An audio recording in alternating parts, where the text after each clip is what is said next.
2024 یہ 17 اکتوبر 2024 کو پنجاب گزٹ میں شائع ہوا۔ جی ہاں، اور اس کا مقصد بظاہر پنجاب میں جو مختلف قوانین ہیں ان کے نفاذ کو زیادہ مؤثر اور مربوط بنانا ہے۔ تو آج کی اس گفتگو میں ہم کوشش کریں گے کہ اس قانون کے جو اہم پہلو ہیں، اس کی ساخت ہے، اختیارات ہیں، ان سب کو تفصیل سے سمجھیں۔ ہمارے پاس ایکٹ کا مکمل متن موجود ہے، آئیے شروع کرتے ہیں۔ بالکل، بنیادی مقصد تو یہی لگتا ہے کہ ایک سینٹرلائزڈ سسٹم بنایا جائے نفاذ کے لیے۔ تو سب سے پہلے سیکشن 1 میں تو اس کا نام یعنی Punjab enforcement and regulation act 2024 اور اس کا دائرہ کار جو کہ پورا پنجاب ہے یہ بتایا گیا ہے۔ جی، اور یہ کہ اس کا نفاذ حکومت نوٹیفیکیشن کے ذریعے کرے گی۔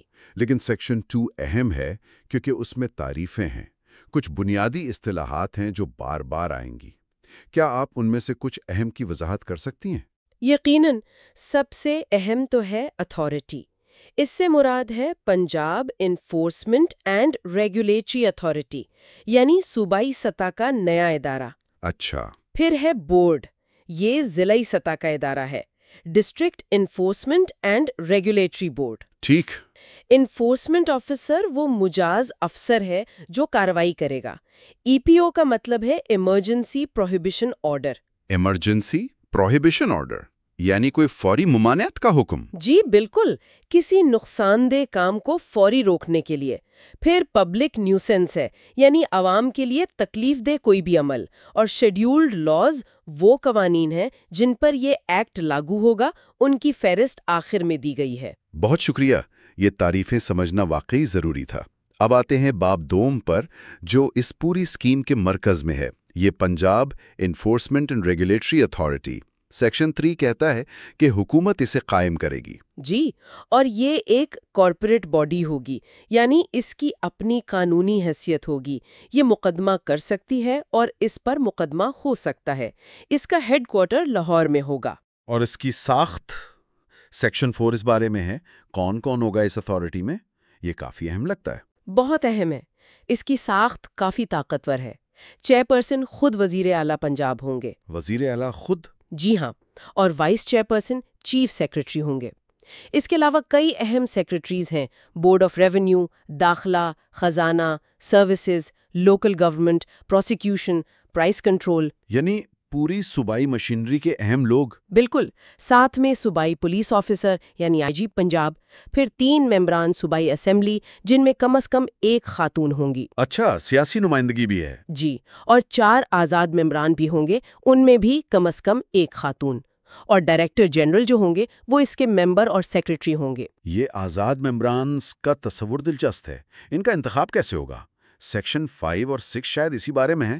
جی، سیکشن 5 کہتا ہے کہ ایک سلیکشن پینل بنے گا 3 افراد پر مشتمل، جسے وزیر اعلیٰ نامزد کریں گے۔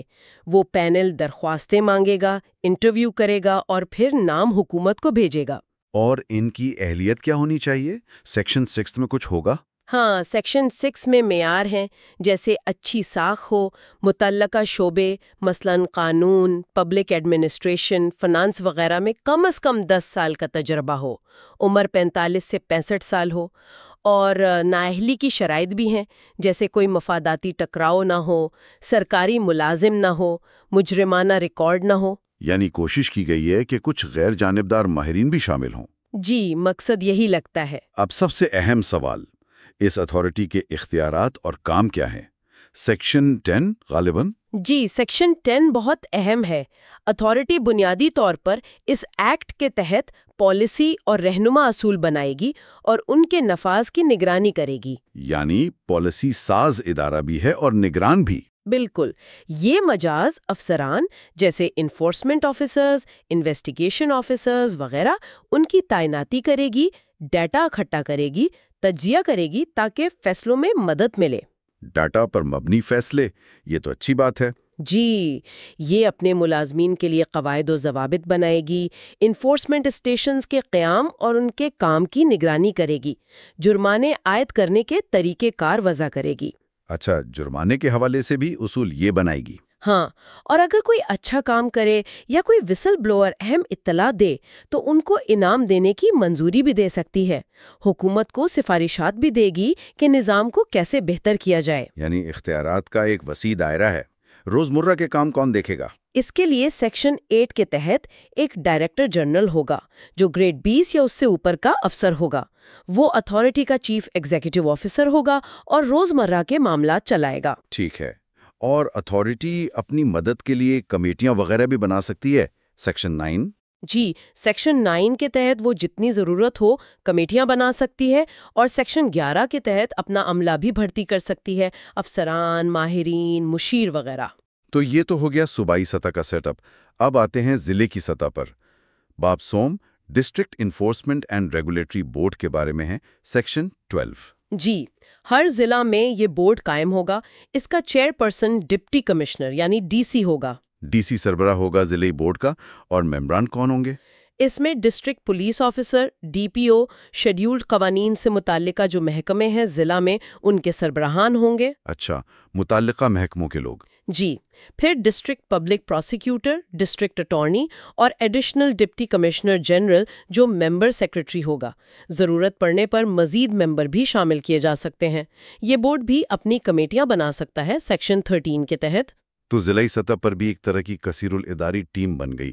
اس بورڈ کے کام کیا ہوں گے؟ سیکشن 14۔ گائیڈ لائنز آئیں گی، ان کا ضلع میں نفاذ کروانا اور نگرانی کرنا۔ یعنی اتھارٹی کے احکامات کو عملی جامہ پہنانا۔ بالکل، یہ ضلع میں انفورسمنٹ اسٹیشنز کی کارکردگی کا جائزہ لے گا، ڈیٹا اکٹھا کرے گا، منصوبہ بندی کرے گا اور شیڈیولڈ قوانین کے نفاذ کے لیے اقدامات تجویز کرے گا اور ان پر عمل درآمد کروائے گا۔ بجٹ وغیرہ کے بارے میں بھی کچھ کرے گا؟ جی، یہ ضلع کے لیے بجٹ کی ضرورت کا تخمینہ لگا کر اتھارٹی کو بھیجے گا، اور اگر ضلع میں کوئی اچھا کام کرتا ہے تو انعام کے لیے نام تجویز کر سکتا ہے۔ اور ان فیصلوں کو نافذ کون کرے گا؟ سیکشن 15۔ سیکشن 15 کہتا ہے کہ چیئرپرسن یعنی ڈپٹی کمشنر بورڈ کے فیصلوں کو نافذ کرنے اور ضلع میں پورے نفاذ کے نظام کی نگرانی کا ذمہ دار ہوگا۔ یعنی ڈی سی کا کردار بہت کلیدی ہو گیا اس نئے نظام میں۔ جی بالکل، صوبائی سطح پر اتھارٹی اور ضلعی سطح پر ڈی سی کی سربراہی میں بورڈ۔ اب ایک اہم سوال، اگر کسی شہری کو انفورسمنٹ آفیسر کی کارروائی پر اعتراض ہو، اسے لگے کہ جرمانہ غلط لگا یا سامان غلط ضبط ہوا، تو وہ کہاں جائے گا؟ یہاں شاید ہیئرنگ آفیسر کا کردار آتا ہے۔ باب چہارم سیکشن 16۔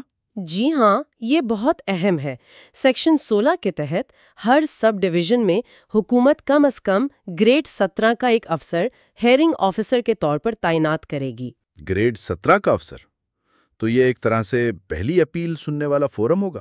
بالکل، اگر انفورسمنٹ آفیسر کوئی جرمانہ لگاتا ہے یا کوئی چیز گاڑی وغیرہ ضبط کرتا ہے یا تجاوزات ہٹاتا ہے یا کوئی جگہ سیل کرتا ہے یا ای پی او جاری کرتا ہے تو متاثرہ شخص یا متعلقہ محکمہ 30 دن کے اندر اس ہیئرنگ آفیسر کے پاس تحریری نمائندگی ریپرزنٹیشن جمع کرا سکتا ہے۔ اور اس ہیئرنگ آفیسر کے پاس کیا اختیارات ہوں گے؟ کیا وہ انفورسمنٹ آفیسر کا فیصلہ بدل سکتا ہے؟ جی بالکل، سیکشن 16(4) میں اس کے اختیارات تفصیل سے دیے گئے ہیں۔ وہ یہ تعین کر سکتا ہے کہ خلاف ورزی ہوئی بھی ہے یا نہیں۔ اچھا، مطلب وہ میرٹ پر فیصلہ کرے گا؟ جی، وہ جرمانہ عائد کر سکتا ہے، کم کر سکتا ہے یا ختم کر سکتا ہے، ضبط شدہ اشیاء کی واپسی کا حکم دے سکتا ہے یا ان کو بیچنے کا، سیل شدہ جگہ کو کھولنے کا حکم دے سکتا ہے، تجاوزات اور ای پی او سے متعلق معاملات نمٹا سکتا ہے۔ وہ ایک ایبسولیوٹ آرڈر جاری کر سکتا ہے جو حتمی ہوگا جب تک اپیل نہ ہو۔ اور کیا وہ ضمانت وغیرہ بھی لے سکتا ہے؟ جی، وہ شخصی ضمانت یا زیر ضمانت لے سکتا ہے۔ وہ کسی بھی شخص کو طلب کر سکتا ہے، ریکارڈ منگوا سکتا ہے اور ملازمین کے خلاف شکایات بھی سن سکتا ہے۔ یہ تو کافی وسیع اختیارات ہیں۔ کیا جرمانے کا فیصلہ کرتے وقت وہ کچھ چیزوں کو مد نظر رکھے گا؟ ہاں، سیکشن 16(5) کہتا ہے کہ وہ جرم کی سنگینی، مجرم کا رویہ، ماضی کا ریکارڈ اور دیگر تخفیف یا شدت پیدا کرنے والے عوامل پر غور کرے گا۔ اور اس کارروائی کو شفاف بنانے کے لیے بھی کچھ ہے؟